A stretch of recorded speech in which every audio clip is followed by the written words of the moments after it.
Isang pinagpalang umaga po sa ating lahat. So, narito po muli tayo upang sama-samang umawit at magpuri sa ating Diyos na buhay.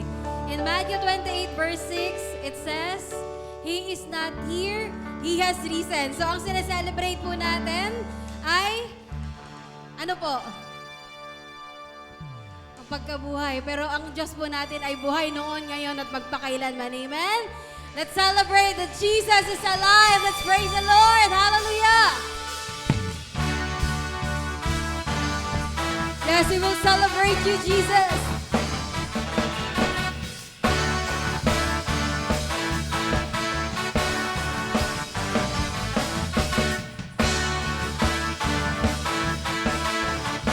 Celebrate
is alive!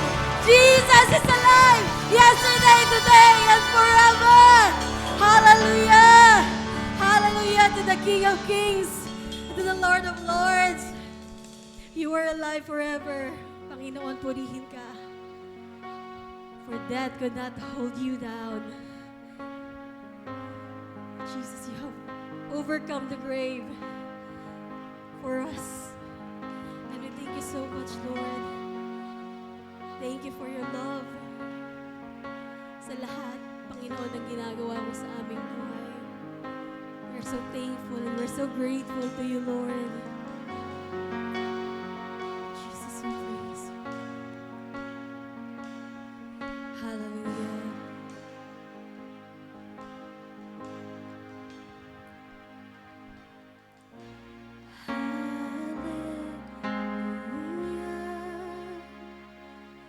You have won the victory.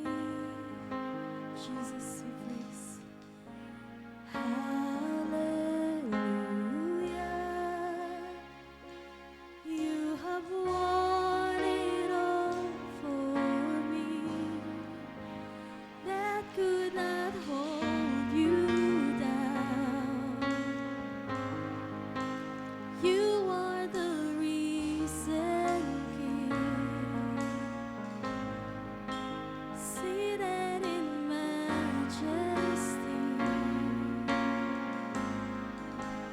You are the risen King. By your stripes we are healed. By his nail pierced hands we're free. Thank you, Lord. By his blood we're washed clean. Now we have the victory. The power of sin is broken. Jesus overcame it all.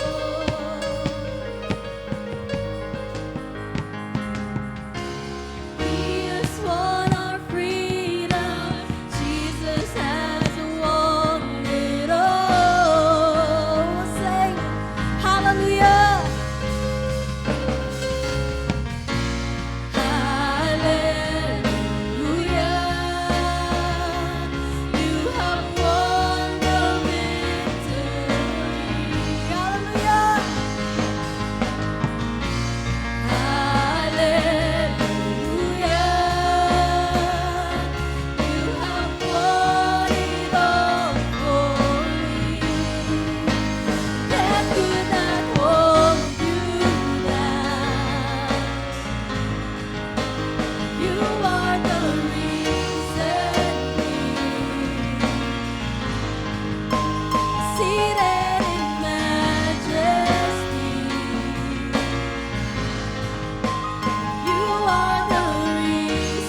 is alive.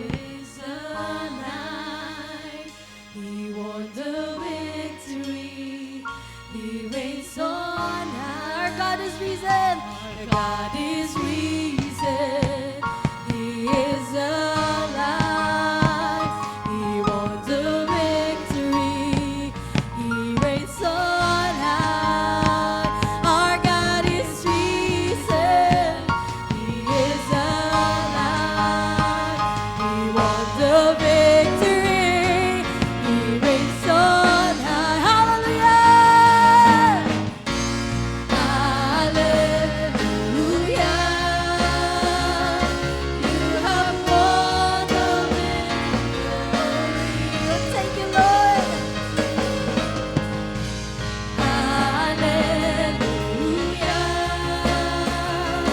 You have won it all for me. Death could not hold you down. You are the risen King, seated in majesty. Yes, you are. You are the risen King. Hallelujah. We will shout hallelujah.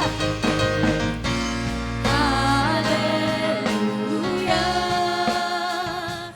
You have won the victory. Oh, Jesus.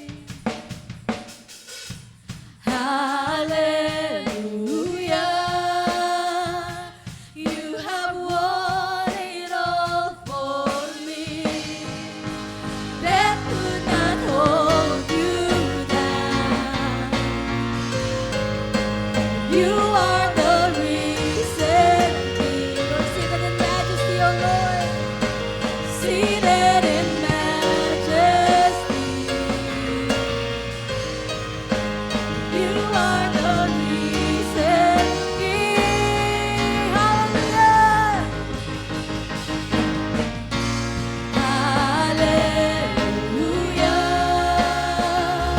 You have won the victory. Thank you, Lord.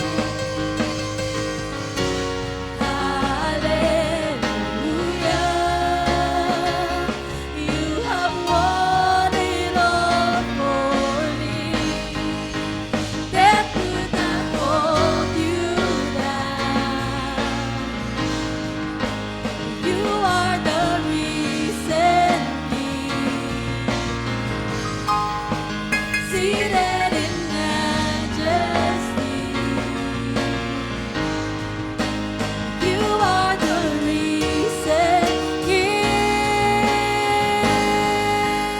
Hallelujah.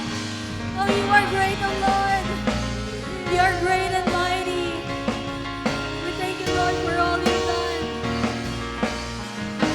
Oh, Jesus. Hallelujah. Oh, our God, who is great and mighty. We praise you, Jesus. Hallelujah. Oh, you are great. Jesus, we praise.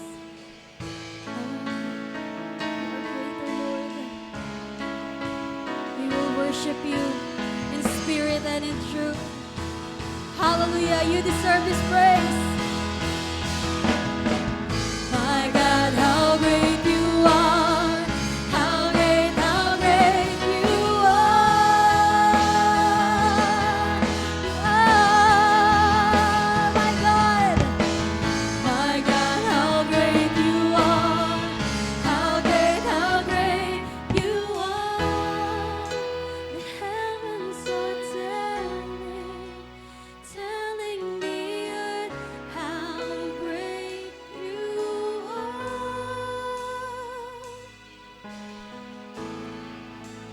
We are responding to your love.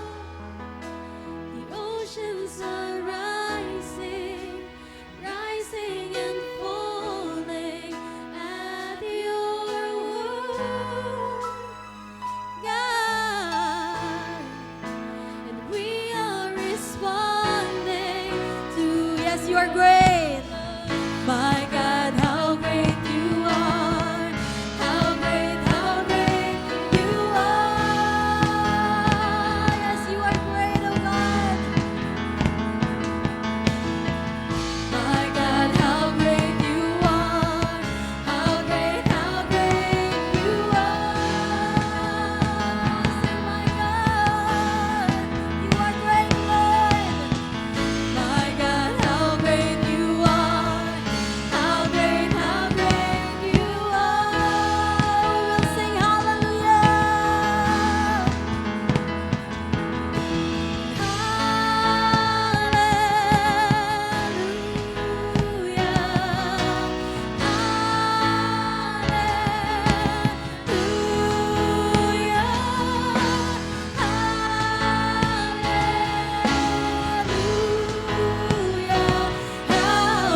Jesus, truly, wala pong makapapantay sa ginawa mo sa krus ng Kalbaryo, Panginoon. You have done so many great things sa buhay namin, Panginoon. And we will continue to worship you, Lord God. We will continue to give you everything that we can to worship you in spirit and in truth. Karapat-dapat ka, Panginoon. Karapat-dapat kang sambahin, dakilain at tuwalhatiin, O Diyos.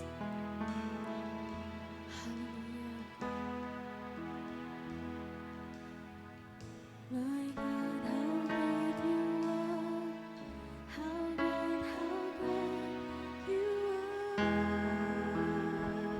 are.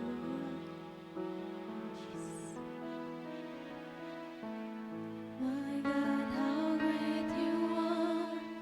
How great you are. Sing it with all your heart. My God, how great you are sa buhay ko. My God, how great you are. How great you are. Ang dami mong ginawa para sa amin, O Diyos. Jesus. My God, how great you are. How great you are.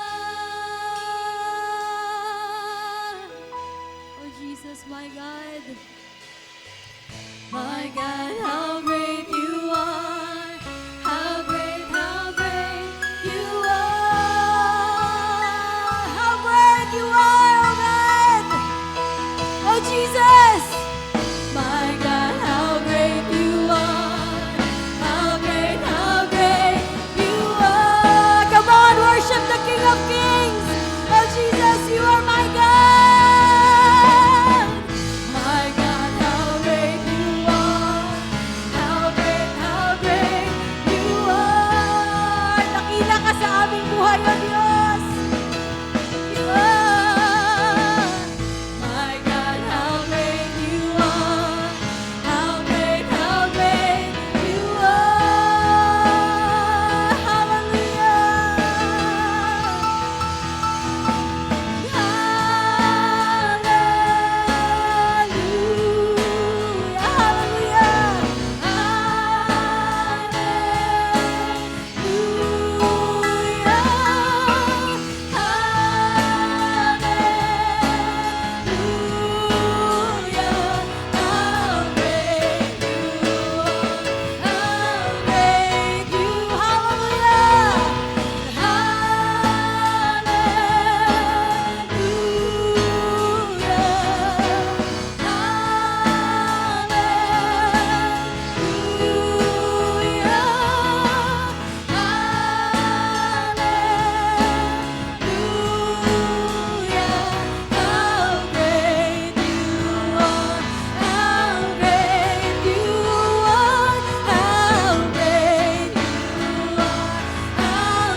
Woo! Hallelujah! You are indeed great and mighty to save. Salamat, Panginoon, sa lahat ng ginagawa mo sa aming buhay. Oh, we praise the King of all kings, ang nag-iisang pangalan. Oh, Jesus, our Savior, our Redeemer. Truly, oh God, nakarapat-dapat ka sa lahat ng papuri at pagsamba, Panginoon. Hallelujah. Let's continue to worship our mighty God. Hallelujah. Hallelujah. Oh, we praise you, Lord. Oh, hallelujah. Hallelujah. Hallelujah to the King of Kings. Panginoon, ikaw ay Diyos, ay buhay noon, ngayon, at pagpakailanman. At hindi kami magsasawang purihin ang hari ng mga hari. Oh, you are really a magnificent God. Oh, we praise you, Lord. Hallelujah. Hallelujah. We thank you, Father, to you alone, all the glory, honor, and praise in the mighty name of Jesus. Amen and amen. Palakpakan po natin ng malakas ang ating Diyos na buhay. Hallelujah.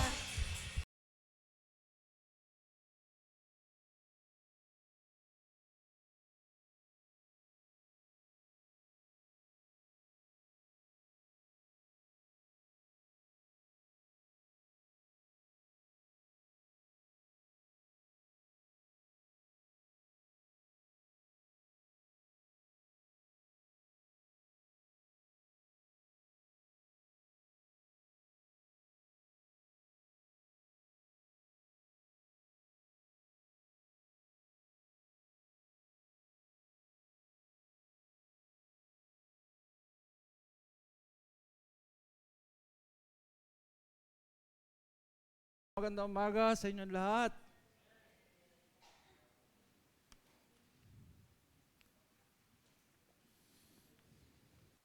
Kumusta po ang aking mga kapatid? Okay, so magandang umaga rin po ang ipinararating ko sa lahat po ng nanonood at nakikinig ng live streaming na ito. So today is a very significant day. Amen? Why? Because God is risen. Jesus is risen. Sabi nga po sa kanta natin, di po ba? Hallelujah, He is risen. Palakpakan po natin ang ating Panginoon. Alam niyo po ba, no ako ay bata pa, it had been a tradition of our family. Yung nanay ko po, gigisingin kami ng madaling araw, pupunta po kami sa plaza. At kami po ay manunood ng tinatawag na salubong. Hindi na sinakulo. Nabuhay na nga eh. Salubong. So ano po itong salubong na to? Ito po yung insidente na magmimit po si Mama Mary at saka po si Jesus Christ. Meron pa nga pong ginagamit silang mga angheles, mga bata. Nandun po sila sa medyo mataas na elevation.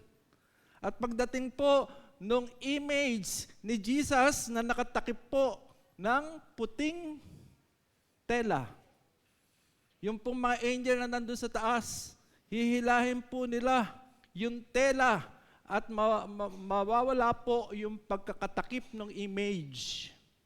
At magpapalakpakan po yung mga tao.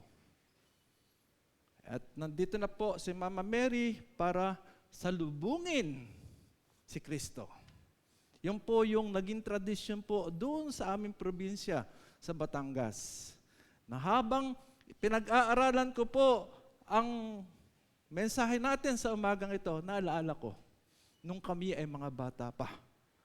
Only if they know the real meaning of today, tunay, na this day is a victorious day because this day, muling nabuhay ang ating Panginoon. So I have always been amazed at how fast life can change. Today, your spouse is here. Tomorrow, she or he is gone. Today, you can say that everything is okay with you. Then tomorrow, you will find out, I am extremely ill. Tomorrow, it seems that there is problem in your life. And as if there is no hope in your situation. Then tomorrow you will find out, my problem has been solved. It is true that many changes can happen within a span of one day. But, my brothers and sisters, what a difference a day can make. Si John Mark, ito po yung author ng ating pong pag-aaralan sa umagang ito. He moved us from the Black Saturday to a glorious Sunday. And that glorious Sunday, the world changed completely. Kaya mga kapatid, let us go back again to that actual event that happened on the first day of the Lord. The Lord Jesus, the day the Lord Jesus rose from the dead. So brothers and sisters, the message of the Lord this morning is entitled, The Day Jesus Rose from the Dead. At ang ating pong teksto was taken from the book of Mark, chapter 16, verses 1 to 8. Can we all stand up please for the reading of the word? Ating pong babasahin ito sabay-sabay. So kung kayo po ay may Bible sa inyong piling, you can open your book. Otherwise, just look po sa ating monitor sa harap dahil tayo po ay magbabasa sabay-sabay. Amen po. So we are reading from the NIV, New International Version. When the Sabbath was over, Mary Magdalene, Mary the mother of James, and Salome bought spices so that they might go to anoint Jesus' body. Very early on the first day of the week, just after sunrise, they were on their way to the tomb. And they asked each other, "Who will roll the stone away from the entrance of the tomb?" But when they looked up, they saw that the stone, which was very large, had been rolled away. As they entered the tomb, they saw a young man dressed in a white robe sitting on the right side, and they were alarmed. "Don't be alarmed," he said. "You are looking for Jesus the Nazarene, who was crucified. He has risen. He is not here. See the place where they laid him. But go, tell his disciples and Peter, who is going ahead of you into Galilee. There you will see him just as he told." Verse 8, trembling and bewildered, the women went out and fled from the tomb. They said nothing to anyone because they were afraid. Tayo po ay manalangin. Panginoon, salamat sa pagkabasa nga po ng iyong mga salita. At salamat nga po even sa araw na to that we are commemorating our Lord Jesus, the day He rose from the dead. Maraming nga pong salamat, Panginoon, sa mga taong nandito po sa simbahan. Kami nga po ay iyong pagpalain, bawat isa, O Diyos, ay gisingin mo. Touch our hearts, my Lord, and let the Holy Spirit talk to every one of us so that today, this morning especially, we will know your message to each and every one of us. Father God, apart from you, I can do nothing. So it's my prayer, my God, that you will be with me as I deliver your word. And lastly, we pray that you bless the preaching of your word. Thank you once again. In Jesus' name, and everyone will say, Amen, Amen, Amen. Magsiupo po tayo. So sabi ko nga po kanina, the whole Christian world is commemorating this day. Ang tawag po ng karamihan is Easter Sunday. Pero tayo pong mga Kristiyano, we call it Resurrection Day. Araw ng pagkabuhay. He is risen. Jesus is alive. Sabi nga po sa ating inawit kanina. So balikan po natin. Ano ba po yung mga pangyayari before this day? Verse 1, when the Sabbath was over, Mary Magdalene, Mary the mother of James, and Salome bought spices so that they might go to anoint Jesus' body. Amen. So itong pong verse 1, araw po ng Sabado. Okay, so let's go back a day before. A day before is Friday. Yung po yung kaarawan ng ating pong Panginoon ay ipinako sa cross ng Kalbaryo. Yung pang tatlong babaeng nabanggit dito, they were able to see that tragic Friday, the tragic death of our Lord Jesus Christ. They were able to see po yung blood that was shed on the cross. They were able to see how the lifeless body of Jesus was put down from the cross. And they were able to see na yung body po ng yung body po ng ating Panginoong Jesucristo, nilagyan po ng mga spices sa buong paligid. Before, it was wrapped with white linen clothes. At nakita rin po nung tatlong babae na inilibing po ang ating Panginoong Jesucristo. Lastly, nakita nila the big stone that was rolled over the opening to the tomb, therefore sealing the body inside. Lahat po ng mga pangyayaring yon ay natapos before sundown ng Friday, meaning bago lumubog ang araw ng Biyernes ng kamatayan ng ating Panginoong Jesucristo. Then nagsiuwian na po yung mga babae. Sino nga po ba ang nag-wrap nung body ng ating Panginoong Jesucristo? Jesus of Arimathea and Nicodemus. Umalis na rin po sila, iniwan ang bangkay ng ating Panginoong Jesucristo, nag-uwian na. Why? Because nag-start na po ang Sabbath day. So according to Jewish tradition, ang Sabbath day po starts from the sundown of Friday until sundown of Saturday. Sundown, paglubog ng araw.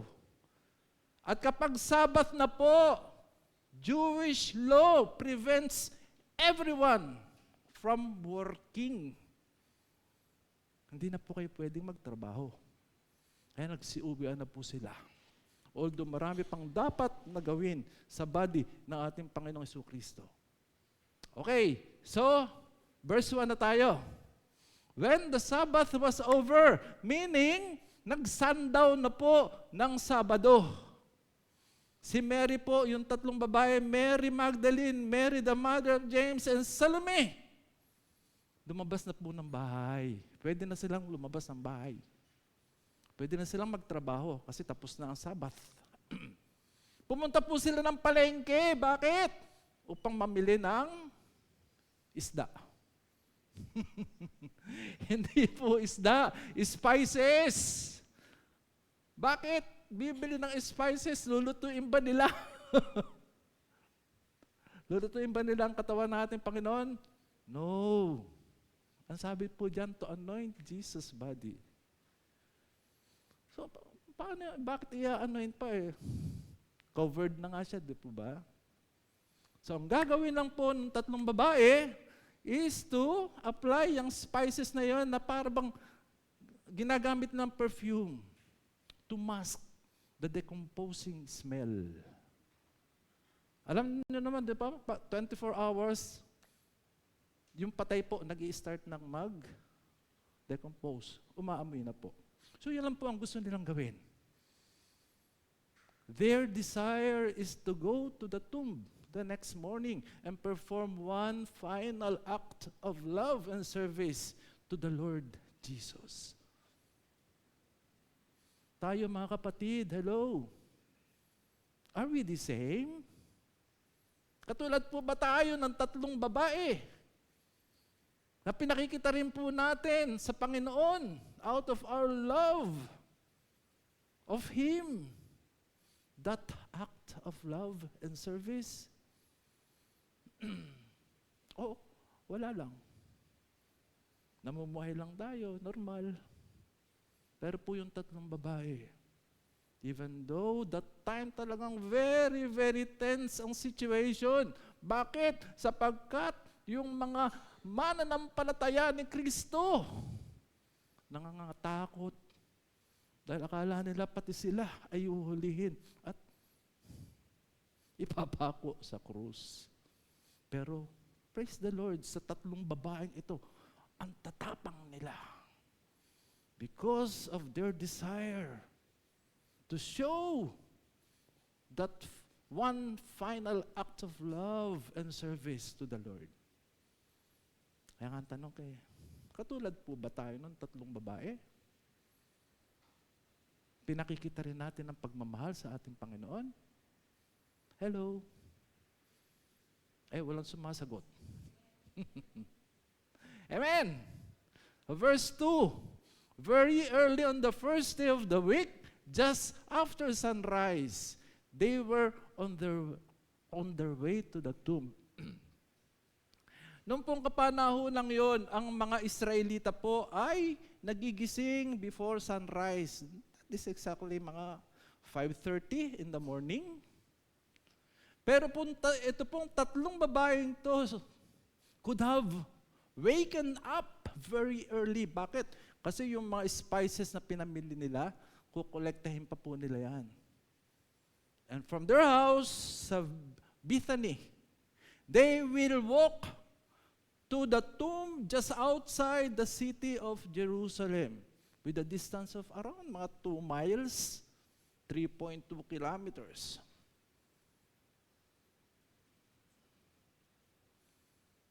Their love and devotion to the Lord Jesus Christ is seen in this labor of love.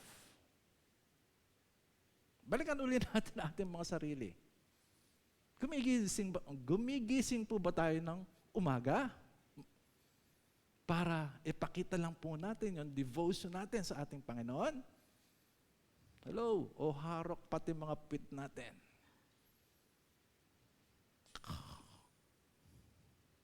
Not the 3 women.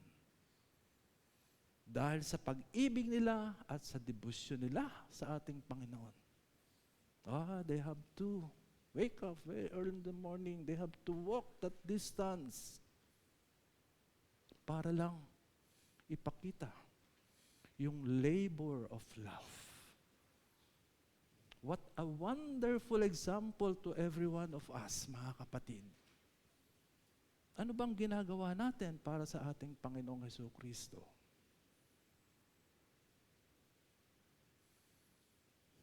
Verse 3. And they asked each other, who will roll the stone away from the entrance of the tomb? Remember po, di ba? Nakita po ng tatlong babae, a big stone.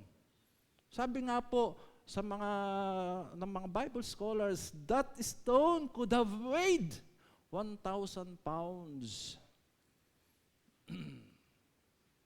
Nakita po ng tatlong babae, inirolyo po yun. Roll, hanggang sa matakipan yung daan papunta po sa loob ng libingan ni Kristo. Bakit? Para hindi manakaw ang patay.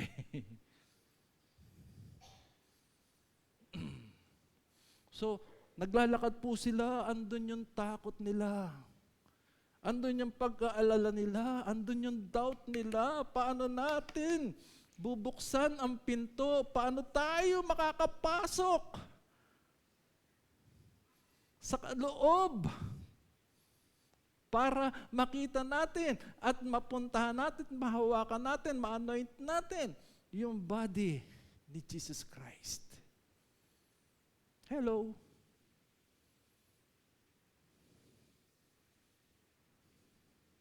Despite their love and devotion to Jesus, the women are still living in Saturday without knowing that Sunday has come, without knowing that Jesus is alive. Actually, nakakalungkot po. 2,000 years ago, nung nangyari po ang mga event na to na ating pong pinag-uusapan, and till our own generation. Marami pa po ang namumuhay in that Saturday, quote-unquote. Alam nila, patay pa rin si Kristo. Alam nila na kapag sila'y makasalanan, walang kapatawaran ang kanilang mga ginawa. Hindi nila alam na buhay ang ating Panginoon. Na kung tayo lang ay lalapit sa Kanya, magsisisi sa ating mga kasalanan, sino ba siya para tayo ay hindi tanggapin? Many people are still living in that Saturday, quote-unquote. Di nila nalalaman, hello mga kapatid, that Sunday has already come. Dumating na, nabuhay na. Pero marami pa rin pong nabubuhay sa kasalanan. But when they looked up, verse 4, they saw that the stone, which was very large, had been rolled away. Hindi po inabot nung tatlong babae na nagkaroon po ng lindol. Sabi nga po sa book of Matthew, nagkaroon daw ng lindol. Bumaba daw po yung isang anghel mula sa langit at ni-roll over yung stone upang mabuksan ang lagusan patungo saan? Sa libingan ng ating Panginoon. Kanina lang pinoproblema po nung tatlong babae, paano sila makakapasok? But when they arrived there, hello, their problem is solved already. There are many things that can happen within a span of even not less than a day. 5, as they entered the tomb, they saw a young man dressed in a white robe sitting on the right side, and they were alarmed. At pagpasok nga nila, wala na yung stone. Tapos yung stone na siguro nakabalandra na lang doon, nakahiga. Nakita nila na may nakaupo raw na isang pogi. Tingnan nga po natin yung katabi natin. May pogi ba dyan? Hello? Oh, puro magaganda eh. Walang pogi eh, diba? Isa raw pogi na nakaupo. And they were alarmed. And verse 6, sabi po ni Pogi, don't be alarmed.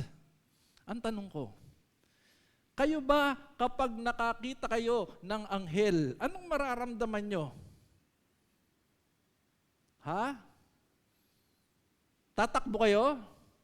Matatakot kayo? Sa ibang version po yung don't be alarmed, nakalagay po doon, don't be afraid. So natakot po yung tatlong babae. Kasi nakakita sila ng isang pogi.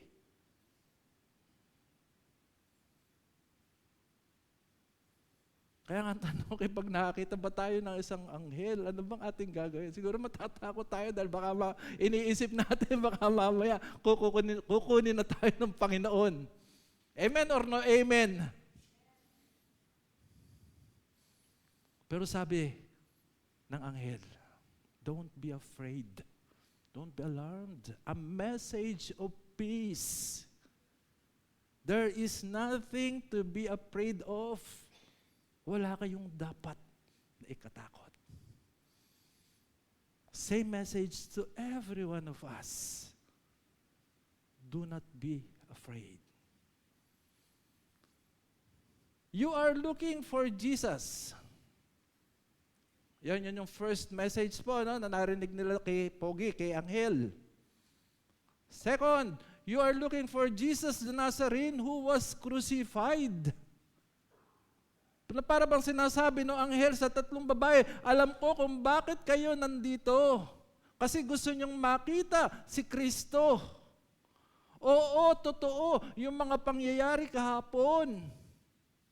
Totoo yung nakita nyo na pagkamatay ni Kristo sa cross ng Kalbaryo. Totoo na nakita nyo na there is a blood that is poured out.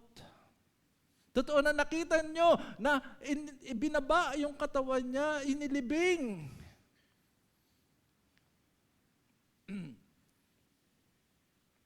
Kaya nga po, mensahe sa bawat isa sa atin, if there is an skeptic, may isang tao na magsasabing, ay wala namang namatay sa cross ng Kalbaryo. You have a ready answer. No, nagkakamali ka. Because the angel confirmed that the crucifixion of our Lord Jesus Christ is true. Maraming nagsasabi, walang napako sa cross. Pero ito ang sabi, nagtanong ba yung tatlong babae? Hindi nagtanong. Pero kinonfirm ng angel. Mensahe sa bawat isa rin sa atin.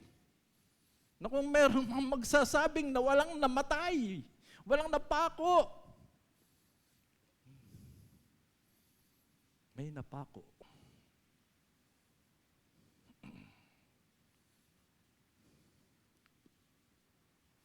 So kinonfirm, di ba? Nung anghel, namatay ang ating Panginoong Jesucristo.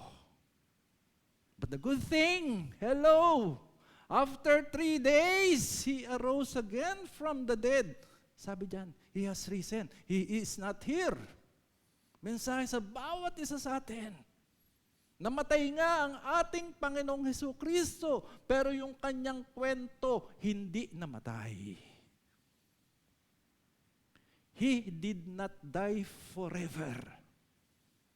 Namatay lang siya 3 araw. And after 3 days, siya muling nabuhay. Sabi sa kanta kanina, Hallelujah! He is risen. Muling nabuhay ang ating Panginoon. Sabi nga ng angel, wala na siya rito. Ang dami po, mga tao na nagsasabi, walang namatay, walang napako. O namatay man, hello. Hindi totoong siya'y muling nabuhay na mag-uli. Sinasabi ng iba na si Kristo ay namatay at hindi siya nabuhay. Pero sila po ay nagkakamali. Muling nabuhay po ang ating Panginoon at wala na nga siya doon sa pinaglibingan. Pero ang dami pa rin nagsasabi, hindi nabuhay ang Kristo ninyo. Pero pinapatunayan ng anghel, wala na doon ang ating Panginoon. Meaning, siya po ay nabuhay. At sabi niya nga po, doon sa 3 ladies, see the place where they laid him. Pinapasok pa nung anghel yung 3 babae, sige, pasok kayo. At tingnan ninyo kung nandyan si Kristo. Ano po ang nakita ng 3 babae? Hindi po nabanggit dyan, pero sa ibang gospel, nabanggit po. Nakita nung 3 babae yung white linen clothes na ginamit, na pambalot po doon sa katawan ng ating Panginoong Jesucristo. Nandun pa po, in order. Even yung napkin, folded napkin, nandun pa rin po sa side. Nagpapatunay lang, hello, na the resurrected body of our Lord Jesus Christ ay para lang pong, para bang damit. Kunyari, nagsasalita ako ngayon. Nakita niyo ang damit ko nakatayo, pero wala nang katawan. That's the power, message of power. That the Lord wants us to know that the power of death has been swallowed up by far by the greater power of life.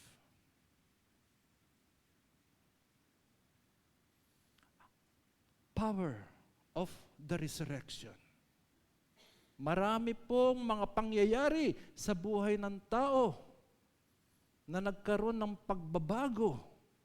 The time na ang ating pong Panginoong Hesukristo ay muling nabuhay. Just imagine po, kung ang ating Panginoon ay hindi namatay at ikatlong araw ay hindi nabuhay na mag-uli. Hello?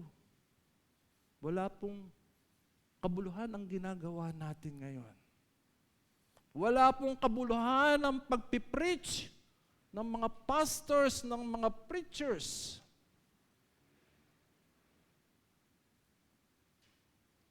But the power of the resurrection, yan po ang nagpapatunay ng ating pong ginagawa, mga kapatid,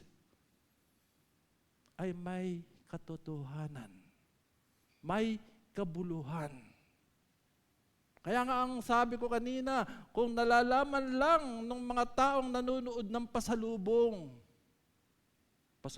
salubong, sorry. Ano ang ibig sabihin? No? Yung anghel na bata, ano ba? Kinuha lang yung takip doon sa image nung Kristo. At si Mama Mary, nagsalubong silang dalawa. Nagpalakpakan pa mga tao. It's more than that, mga kapatid. The power of resurrection. Only if these people know about that power, hello, it will really change their lives forever. Hindi lang po pagbabago na konti, kundi malaking pagbabago sa kanilang buhay. See the place where they had laid him. Pagpasok nung dalawa, nung tatlo, wala na silang nakita. Pero nandun pa po yung nakaporma pa na white linen clothes. Na para bang may tao pero wala naman tao. Hindi siya na fold down. Talagang kung tayo po ang mismong nakakita noon, hello, may takot man po tayo sa ating puso, but we will be bewildered. Magugulumihanan tayo. Anong milagro ito? Ayun nga lang pong binabasa natin sa Gospels, yung muling pagkabuhay ng ating Panginoon. Hello?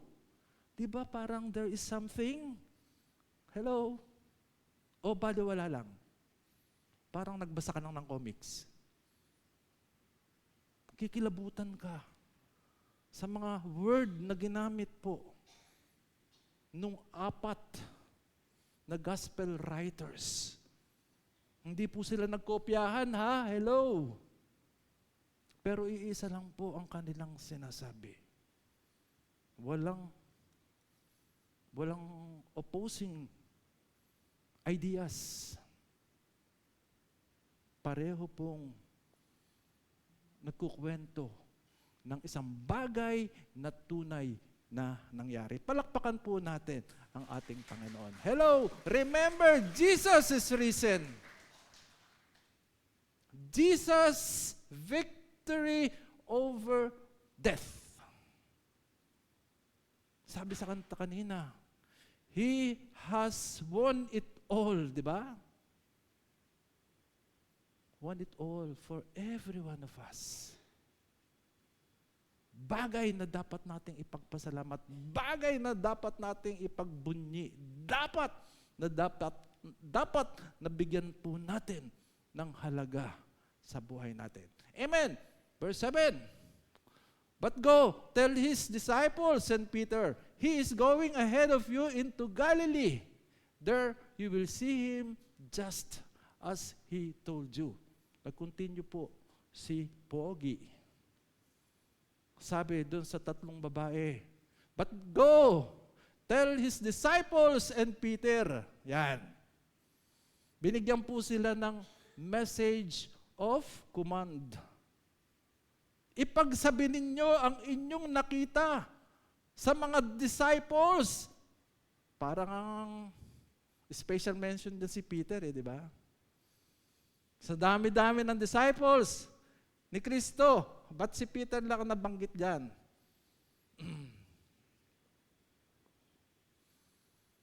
Bakit po?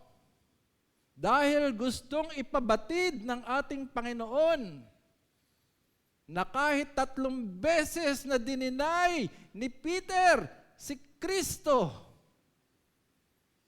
siya ay minamahal pa rin. Same message to every one of us. Hindi man po natin binibigyan importansya ang Diyos sa ating buhay. Remember, hindi nagkukulang ang Panginoon sa inyo. Kayo ang nagkukulang sa Kanya. Yan ang mensahe kay Peter. Sabi, tell his disciples, bakit gustong ipasabi ng Panginoon sa mga disciples na si Kristo ay muling nabuhay? Kasi that time po yung mga disipulo ay nangaduwag, nangatakot. Na kung sakasakaling malalaman nila na si Kristo ay muling nabuhay, baka yung takot nila ay mapalta ng tapang. That time, wala pong makitang disipulo ni Kristo. Bakit? Sila po ay nagtagong lahat. So, hindi po dito sinabi, sa verse 18, sandali po. Trembling and bewildered, the women went out and fled to the tomb. From the tomb. They said nothing to anyone because they were afraid. So, dito po sa account ni Mark, hindi po niya sinabi dyan na itong 3 babaeng ito ang ginamit ng Panginoon upang ipamalita ang muling pagkabuhay po ng ating Panginoong Hesukristo. We can see this from other 3 Gospels.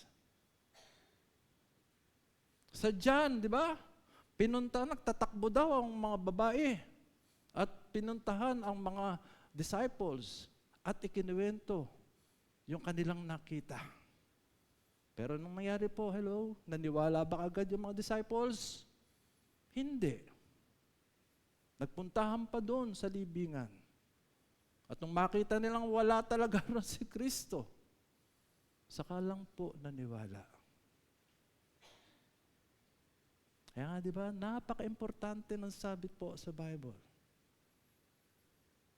Na mas mapala daw yung mga taong hindi nakakita, pero nananampalataya.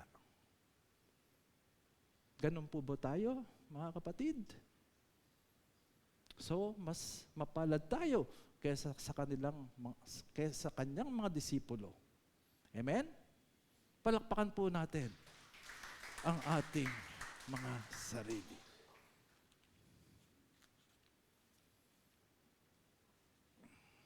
Jesus is risen. And because He is, all the negatives are transformed into positives. He is able to save the soul. He's able to give us His life. He is able to change us from the vile creatures we are into His image for His glory.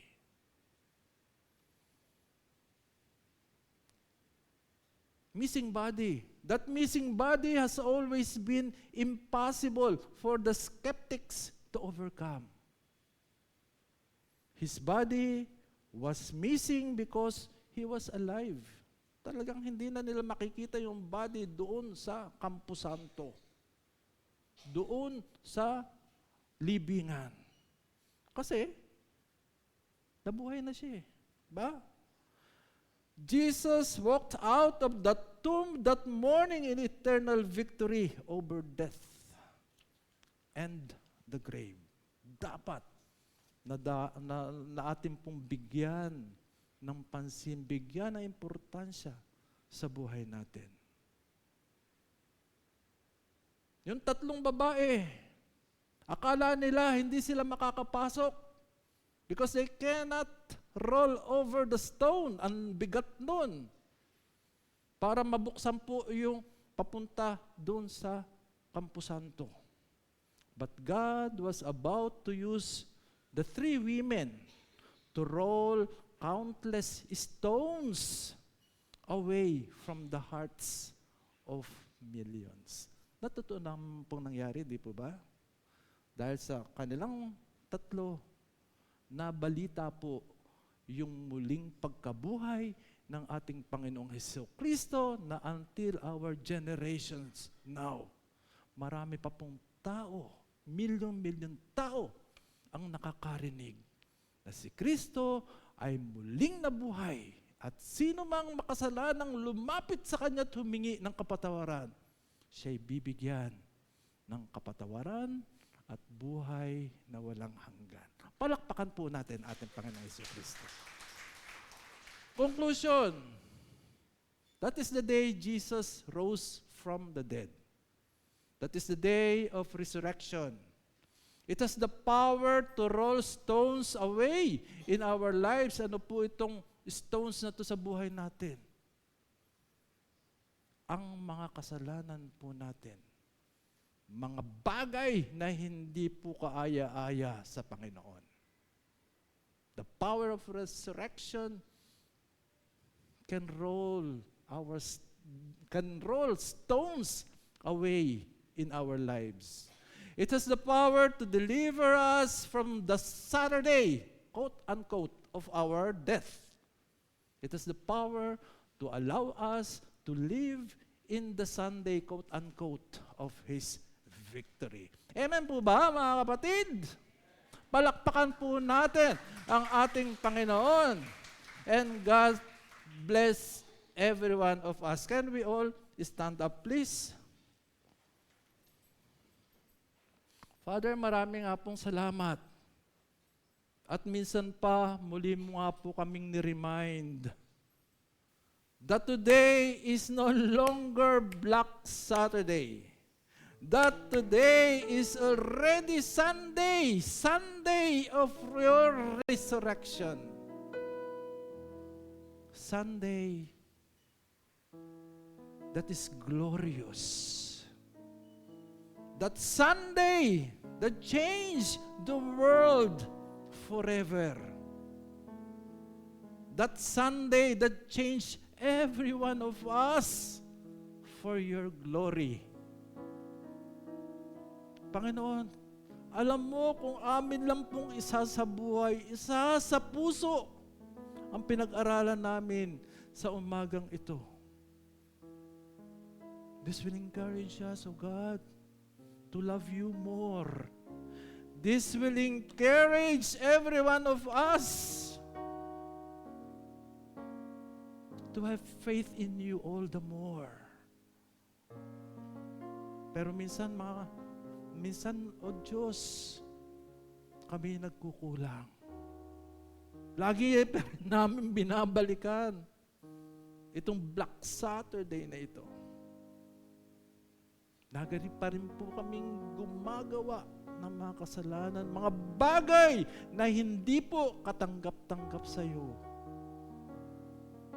Patawad, Panginoon. Lagi naming kinakalimutan na ikaw ay muling nabuhay. Hindi ka patay. You are alive and you are within every one of us. God, patawad. And may this lesson this morning encourage every one of us, oh God, to live for you alone, my God. To live for your glory alone. At ikaw ang maging priority ng buhay namin. Salamat, salamat, Panginoon. At muli, ibinabalik po namin sa inyo ang mataas na papuri, pagdakila at pagsamba in Jesus' mighty name. And everyone will say, Amen and Amen and Amen.